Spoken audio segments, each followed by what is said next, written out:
السلام علیکم ورحمۃ اللہ وبرکاتہ۔ الحمد للہ وکفیٰ وسلام علی عبادہ الذین اصطفیٰ، اما بعد فعن ابی سعید الخدری رضی اللہ عنہ قال سمعت رسول اللہ صلی اللہ علیہ وسلم یقول من رأى منکم منکرا فلیغیرہ بیدہ فإن لم یستطع فبلسانہ فإن لم یستطع فبقلبہ وذلک اضعف الایمان، رواہ مسلم۔ حمد و صلوات کے بعد آج ہمارے ساتھ عرب نویہ کی جو حدیث ہے وہ 34 نمبر کی حدیث ہے، اور اس حدیث کے راوی صحابی رسول ابو سعید خدری رضی اللہ تعالیٰ عنہ ہیں، جس کے بارے میں باتیں گزر چکی تھیں کہ ان کا نام سعد بن مالک بن سنان الخدری رضی اللہ تعالیٰ عنہ ہیں۔ ابو سعید ان کی کنیت ہے، اور یہ ان مکثرین صحابہ میں سے ہیں جنہیں اللہ کے نبی صلی اللہ علیہ وسلم سے 1000 سے زائد حدیثیں روایت کرنے کا شرف حاصل ہے۔ کہتے ہیں کہ میں نے اللہ کے نبی صلی اللہ علیہ وسلم سے یہ بیان کرتے ہوئے سنا ہے کہ جو شخص کوئی غلط کام دیکھے، کوئی گناہ کا کام دیکھے، شریعت نے جس سے منع کیا ہے ایسا کام سماج میں دیکھے، اپنے گھر میں دیکھے، تو اسے چاہیے کہ اپنے ہاتھ سے روکنے کی کوشش کرے، یعنی اس پر ہاتھ سے روکنا ضروری ہے۔ اگر ہاتھ سے روکنے کی طاقت نہیں ہے تو اپنے زبان سے اسے روکے، اور اگر زبان سے بھی روکنے کی طاقت نہیں ہے تو دل سے اسے برا سمجھے، اور یہ ایمان کا سب سے کمتر درجہ ہے۔ اس حدیث کو امام مسلم نے روایت کیا ہے۔ یہ حدیث کا ترجمہ ہے میرے بھائیوں۔ اس حدیث سے بہت ساری باتیں ہمیں سمجھ میں آتی ہیں، اور بہت ساری قیمتی باتیں اس حدیث کی روشنی میں اللہ کے نبی صلی اللہ علیہ وسلم نے ہمیں دی ہیں کہ ایک سماج کس طریقے سے اسلامی سماج اور اسلامی معاشرہ بنے، کس طریقے سے اللہ کی نافرمانیوں کو دور کیا جائے، گناہ کو کس طریقے سے اسلامی دائرے میں رہ کر کس طریقے سے روکا جائے کہ سماج کے اندر کوئی فتنہ اور فساد نہ ہو، جانی نقصان نہ ہو۔ یہ ساری طریقے اس حدیث کے اندر اللہ کے نبی صلی اللہ علیہ وسلم نے بتلائے ہیں۔ میرے بھائیوں، اس حدیث سے پتہ چلتا ہے کہ امر بالمعروف اور نہی عن المنکر کا فریضہ انجام دینا ایک مسلمان کے لیے اس کی طاقت کے اعتبار سے ضروری اور فرض ہے۔ انسان اپنی حیثیت کے اعتبار سے، اگر ہاتھ سے روکنے کی طاقت ہے تو ہاتھ سے، زبان سے نصیحت کرنے کی طاقت ہے تو زبان سے، ورنہ اپنے دل سے برا سمجھے۔ یہ تینوں مراتب میں سے کوئی مرتبہ ہر مسلمان کے لیے گناہ کے تعلق سے، شریعت کی نافرمانی کے تعلق سے ضروری اور واجب ہے۔ اور یہ دین نے جو ہمیں خیرخواہی سکھلائی ہے کہ دین خیرخواہی کا نام ہے، اس کا حصہ بھی ہے۔ اللہ کے نبی نے فرمایا دین والنصیحہ، دین خیرخواہی کا نام ہے۔ ظاہر سی بات ہے اگر ہم سماج کے اندر کسی انسان کو دیکھیں کہ برائی کر رہا ہے، اگر اس کو نہ روکیں تو ظاہر سی بات ہے جو دین ہمیں خیرخواہی کی تعلیم دیتی ہے، اس تعلیم سے ہم اپنے آپ کو دور کرنے والے شمار ہوں گے، اور اس تعلیم پر ہمارا عمل نہیں ہوگا۔ اسی طریقے سے میرے بھائیوں، اس حدیث سے پتہ چلتا ہے کہ گناہ اگر انسان اپنی آنکھوں سے دیکھے تب بھی، اور اگر اسے کسی گناہ کے تعلق سے پتہ چلتا ہے کہ فلاں ہمارے سماج کے اندر لوگ یہ کام کر رہے ہیں، گرچہ اپنی آنکھوں سے نہیں دیکھا، کیونکہ رویت آنکھ سے دیکھنے کو بھی کہتے ہیں، اور رویا قلبیہ یعنی علم سے اس کا تعلق ہے۔ یعنی اگر انسان اپنی آنکھ سے دیکھتا ہے یا اسے کسی گناہ کے تعلق سے معلومات ہوتی ہے کہ ہمارے علاقے میں یا ہمارے سماج کے اندر فلاں قسم کی برائی جنم لے چکی ہے، لوگ اس گناہ میں ملوث ہیں، تو ذمہ داری بنتی ہے کہ انسان اپنے فریضے کو انجام دے، اور انکار منکر کا فریضہ انجام دیتے ہوئے اس منکر سے، اس غلط کام سے اپنے سماج کے لوگوں کو روکے۔ اور اس حدیث سے پتہ چلا کہ انکار منکر یعنی گناہ سے روکنے کا سب سے پہلا درجہ ہے کہ انسان اپنے ہاتھ سے روکے اگر اس کی طاقت ہے۔ ظاہر سی بات ہے یہ چند لوگوں کو اللہ رب العالمین نے یہ پاور دیا ہے، یہ طاقت دی ہے۔ جیسے کسی ملک کا بادشاہ ہے، ذمہ دار ہے، تو وہ اپنے رعایا کو، اپنے عوام کو اپنے ہاتھ سے روک سکتا ہے، اس کے خلاف کوئی قانون جاری کر سکتا ہے، دھمکیاں دے سکتا ہے، سزائیں دے سکتا ہے، اس گناہ کو سرے سے ختم کر سکتا ہے۔ یہ حاکم کی ذمہ داری ہے۔ یا اسی طریقے سے انسان اپنے گھر کے اندر سرپرست ہے، ذمہ دار ہے، اپنے بیوی بچوں کو، اپنے گھر والوں کو انسان کوئی غلط کام دیکھا کرتے ہوئے تو اپنے ہاتھ سے اس کو روک سکتا ہے، منع کر سکتا ہے، مار سکتا ہے، دھمکی دے سکتا ہے۔ ساری چیزیں انسان کر سکتا ہے کیونکہ اس کا بس چل رہا ہے، اس کا پاور ہے گھر کے اندر۔ ایسے میرے بھائیوں،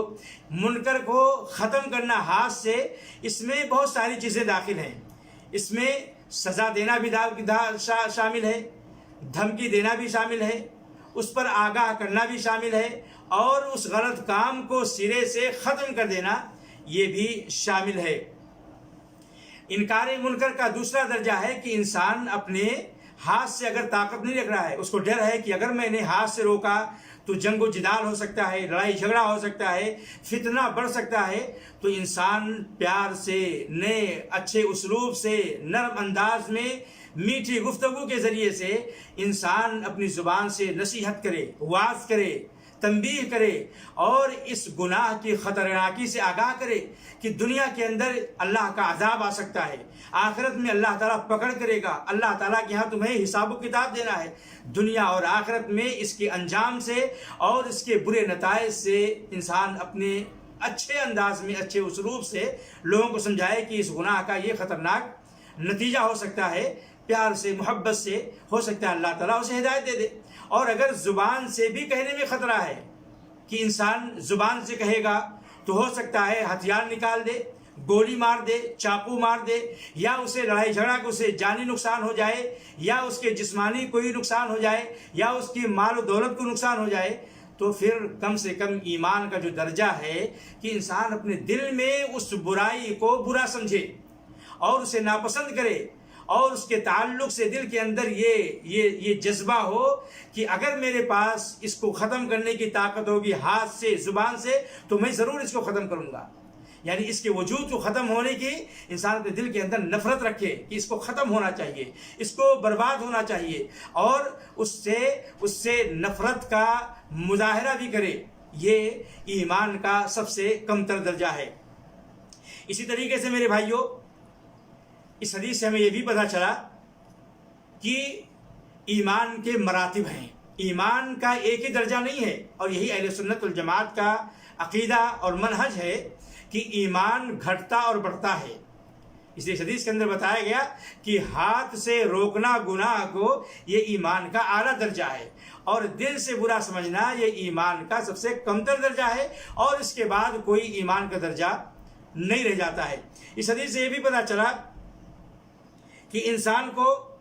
اس حدیث کے شان عروج سے یہ پتہ چلتا ہے کہ منکر، ایمان یا ان غلط کام سے روکنا یہ ایمان کا حصہ ہے،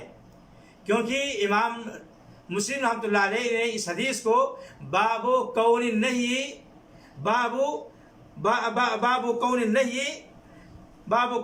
عن المنکر من الایمان، باب کون النہی من المنکر من الایمان، اس باب کے تحت اس حدیث کو ذکر کیا ہے۔ اور اس کا شان نزول جو ذکر کیا گیا ہے کہ مروان ابن حکم نے عید کا خطبہ نماز سے پہلے شروع کر دیا، تو ایک شخص کھڑے ہوئے اور کہا کہ یہ غلط طریقہ ہے، یہ سنت کے خلاف ہے، کیونکہ اللہ کے نبی صلی اللہ علیہ وسلم نے عید کی نماز پہلے پڑھی ہے اور خطبہ بعد میں دیا ہے، جمعہ کی نماز کے بالکل اپوزٹ۔ تو مروان بن حکم نے کہا کہ یہ تو سنت چھوڑی جا چکی ہے، لوگوں نے اس کو چھوڑ دیا ہے، یعنی نماز پہلے پڑھیں خطبہ بعد میں دیں، اس کو لوگوں نے چھوڑ دیا ہے۔ تو ابو سعید خدری رضی اللہ تعالیٰ عنہ نے کہا کہ اس نے اپنی ذمہ داری ادا کر دی، اور میں نے اللہ کے نبی صلی اللہ علیہ وسلم سے یہ بیان کرتے ہوئے سنا ہے کہ جو انسان اپنے سامنے گناہ دیکھے یا سنے تو اسے اپنے ہاتھ سے روکنے کی کوشش کرنی چاہیے، اور اس شخص نے اپنا فریضہ انجام دے دیا، اپنے حق کو ادا کر دیا۔ تو اس شان عروج سے یہ پتہ چلتا ہے کہ یہ منکر سے روکنا اور لوگوں کو اچھی بات بتانا، اسلام کی تعلیم دینا، یہ ایمان کا حصہ ہے۔ اور مومنوں کی اللہ رب العالمین نے یہی پہچان بھی بتائی ہے، والمؤمنون والمؤمنات بعضهم اولیاء بعض یأمرون بالمعروف وینہون عن المنکر، کہ مومن مرد، مومنہ عورتیں یہ آپس میں ایک دوسرے کے مددگار ہوتے ہیں، بھلائی کا حکم دیتے ہیں، برائی سے روکتے ہیں۔ اللہ تعالیٰ نے مومنوں کی پہچان بتائی ہے، اور یہ حکم دیا ہے اللہ رب العالمین نے، وَلْتَكُمْ مِنْكُمْ أُمَّةٌ يَدْعُونَ إِلَى الْخَيْرِ وَيَأْمُرُونَ بِالْمَعْرُوفِ وَيَنْهَوْنَ عَنِ الْمُنْكَرِ، کہ تم میں سے ایک جماعت ہونی چاہیے جو لوگوں کو خیر کی تعلیم دے اور برائیوں سے روکیں، تبلیغ کا کام کریں، اس فریضے کو انجام دیں، اور اللہ رب العالمین نے اسی بنیاد پر ہمیں خیر امت کا لقب دیا ہے، کنتم خیر امت اخرجت للناس تأمرون بالمعروف وتنہون عن المنکر، تم بہترین امت ہو، تمہارا جو کام ہے، تمہاری ذمہ داری ہے، لوگوں کو اچھائی کا حکم دیتے ہو،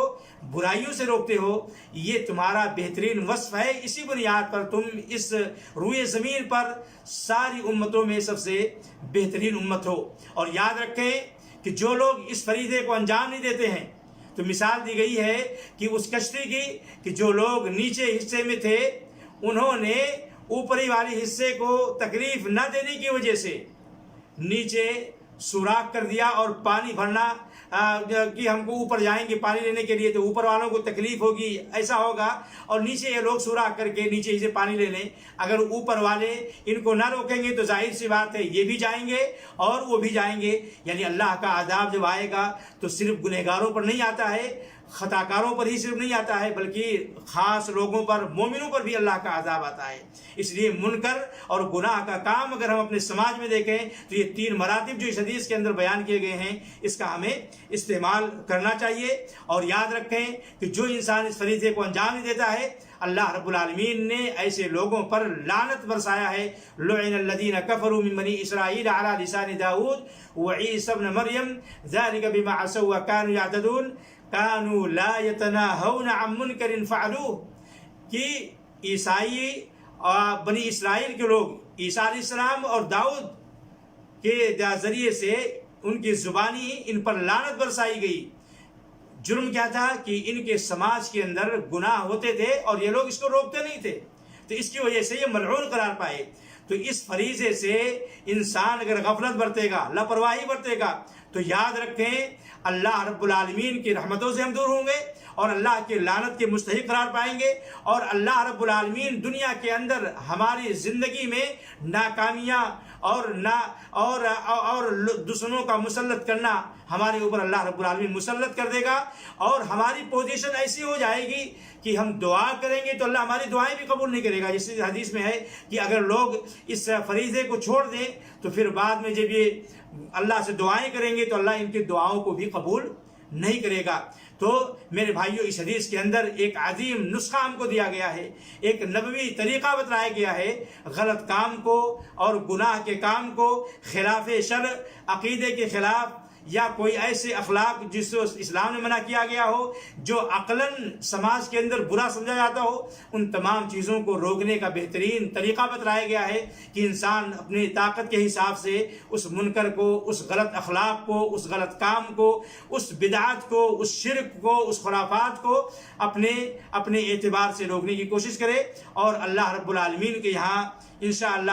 اس کا بہترین اجر ملے گا، اور اس کے ایمان کی پہچان ہے۔ اللہ سے دعا کرتے ہیں کہ اللہ تعالی ہمیں اس حدیث پر عمل کرنے کی توفیق عطا فرمائے۔ سماج اور معاشرے کے اندر جو غلط کام ہو رہے ہیں اسے ہمیں اس حدیث کی روشنی میں اپنی طاقت اور حیثیت کے اعتبار سے اللہ رب العالمین اس گناہ کو دور